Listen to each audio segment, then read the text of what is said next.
राखी हर साल आवेले सवनवा में, कि राखी हर साल आवेले सवनवा में।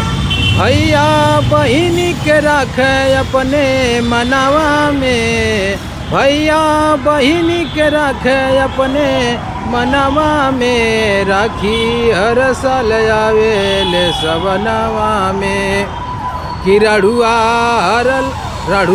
हर साल सोचे अपने मनवा में, कि रढ़ुआ हर साल सोचे अपने मनवा में। शादी हो जाई अगले लगनवा में, शादी हो जाई अगले लगनवा में।